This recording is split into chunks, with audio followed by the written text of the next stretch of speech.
What's going on, everybody? Mortem here, this time bringing you my impressions of Cyberpunk 2077's Update 2.0 that is launching just a few days ahead of the DLC launch, Phantom Liberty, and I thought it was a good time to talk about the base game update itself, as I will have a separate video coming out for the DLC in addition to a full re-review of the game, given that they've basically overhauled most of it. So while I'm going to focus on a lot of the big sweeping changes this update brought, having played through it personally now that it's out live, I do want to mention that this update is pretty sweeping in everything that it hits. There's the big stuff, of course, like itemization, the changes to perks and skills, the police system, but there's also a lot of tiny, more granular changes, including visual updates, but also just small tweaks to quests and things that I've noticed that make them just a little more interesting. Which definitely makes me see why they recommend people start a new game if they're jumping into 2.0, because it would be just about impossible to mention every tiny little thing that they've changed. And while it's not all sunshine and rainbows, and we'll get to that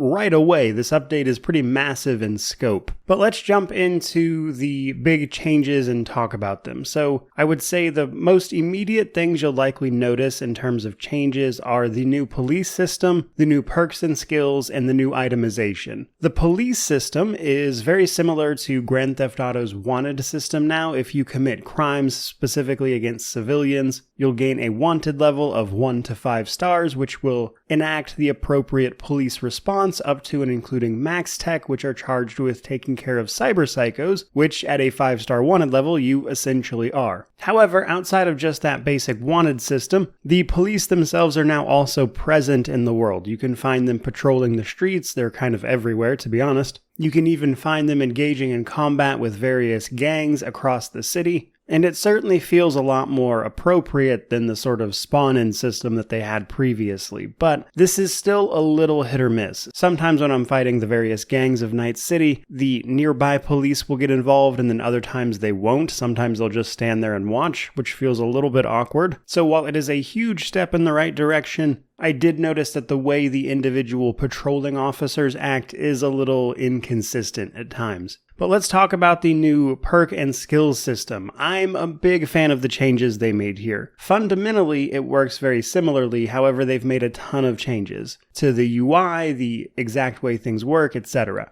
In character creation, you'll still assign your starting attributes, of which there are 6, with the max number here being 20. Every level you still earn your attribute point and perk point like normal up to the cap, and when you put points into the attributes, they increase a base stat in addition to giving you access to new perks. The perks are where you're going to see the biggest difference, as many of them have been completely overhauled and changed. Just about every attribute has a perk for car combat, which we'll get to, but the perks are now divided into tiers. You need at least 4 points in an attribute to get perks for it at all, and then you unlock further tiers at 9, 15, and 20 points respectively. The perks are grouped into major and then minor passives to go along with them. So the large icons are, of course, our major perks. These are gameplay changing, and then getting those will then unlock the passive perks nearby that will typically provide a benefit to the perk you just unlocked. And while there's just way too much here to go over like every individual change, I will say that all of the perks feel a lot more impactful now. They do very immediate, noticeable things that change the gameplay in some way. Though truth be told, I don't think any playstyle saw more changes than netrunning in particular, as netrunning, or hacking basically, has been given perks that allow them to consume their health if they don't have enough RAM charges to upload their hacks. They can queue hacks on an enemy to make them happen one after another. They've rebalanced the RAM cost of basically everything. They've rebalanced the entire system in terms of damage and upload time. Whereas many of the other playstyles, if you will, have mostly just seen tweaks and changes to what was already pretty much available to you. Though broadly speaking, I do appreciate the presentation here more than anything, as the previous UI was not exactly intuitive, and this new presentation, if you will, makes it clear what you should be shooting for if you're going for a particular playstyle. However, the other part of progression is actually skills. They merged pretty much all the previous ones down into 5 skills. These are basically the general ways you'll play the game, doing things like sneaking around, using sniper rifles, using quick hacks if you want to be a net runner. A solo might use melee weapons. An engineer will do things like throw grenades or use tech weapons, that kind of thing. And as you participate in those playstyles, you'll earn experience towards those skills, and every 5 skill levels that you accrue, you'll gain benefits for them, such as extra perk points, more carry capacity, damage, etc. And this is basically just to reward you playing a specific way. However, you can level up all of these at the same time. You'll even find new shard items that grant you experience for these, which is a potential way to level up the ones you're not even using. But if anything, I think this particular system really kind of emphasizes that you are a veteran of combat, basically, that you've participated in a lot of combat, and thus that experience is shown by more than just your perks. And honestly, it's simply a little more understandable than their previous system. Now, while perks and skills are great, what I would consider the biggest change of this particular update is the changes they've made to itemization and stats, which includes things like cyberware. Because most of your clothing doesn't really provide stats anymore. You can still get some small benefits from certain articles of clothing, like a small amount of armor, etc. But your clothes at this point are mostly cosmetic, which is great that they've got that wardrobe system in from previous patches already that allows you to customize exactly how you look if that's a concern for you, though this is still purely first person. But they've offloaded all of those stats onto cyberware. When you think equipment, it's basically weapons and cyberware in terms of your effectiveness. The amount of cyberware you can install is now limited by your cyberware capacity. As you level up, gain street cred, etc., your cyberware capacity will increase, which will allow you to equip more and more, giving you access to new abilities, better stats, which make you more effective in combat. There are extra slots that you can unlock purely by acquiring perks for them. The cyberware itself can be upgraded and is divided by tiers, which we'll get to in a second. And overall, I would say I appreciated the changes here because cyberware is pretty crucial to a setting like this, and the fact that clothes were giving stats previously didn't make a lot of sense. And I'm a big fan of a lot of the changes they made here, as it just frankly feels better across the board. However, the itemization changes don't stop there, because then we have weapons and things. So for weapons, they've gotten rid of rarity and replaced it with tiers, which is basically the same thing. But the important thing to note is that weapon damage scales off of the tier of that weapon. You can use crafting components of the various tiers to upgrade these weapons, or more specifically your iconics,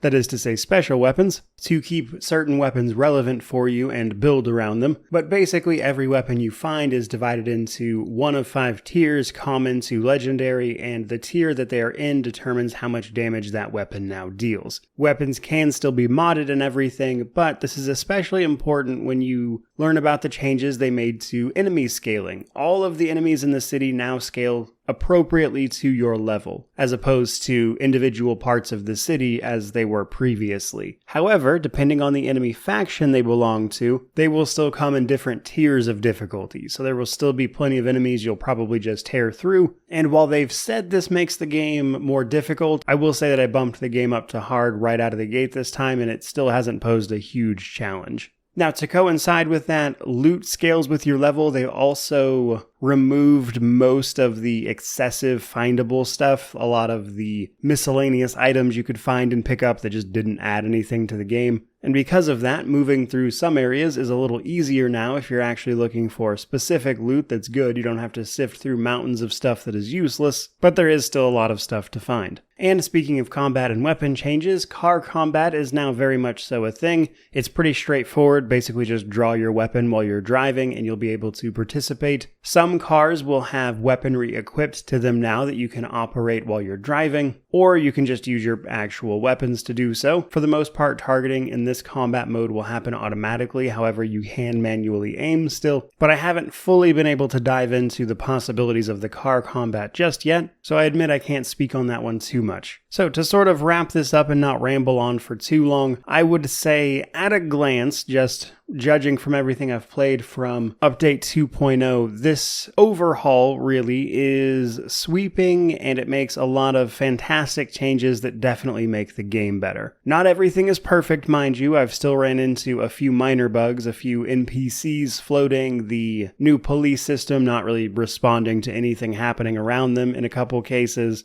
But it's definitely a huge step in the right direction, and I'm looking forward to seeing what the DLC in particular has to add on top of all this. But realistically, even this video doesn't go into great detail on all the just minor changes they made, the tiny alterations to little quests, such as new NPCs that I saw in a few of them, or things like the new radio stations, the various overhauls to many of the different UIs in the game, such as your phone UI, the journal UI, and all of that stuff combined, the changes both big and small, make for an experience that is really enjoyable and bring the game to a state that I think definitely makes it worth your time, and it only took 3 years of post-launch changes and patches. I do have more to say, but I'll save the rest of it for the complete re-review. But I do think it's pretty obvious if you've been waiting to try out Cyberpunk, I think now is about as good a time as it's going to get, and I can honestly say that I'm looking forward to playing through all of this again to check out all of the changes in various quest lines that I enjoyed at least the first time around to see if they've been fixed or improved or changed in some way. But in any event, if you're looking forward to the complete new review for this game, do subscribe and stick around. Let me know what you think about all these changes down in the comments section below, which of course means to like, comment, subscribe, all that YouTube jazz. But regardless of any of that, truly, just thank you so much for watching. I really do appreciate it. May you wander in wisdom and have an amazing day.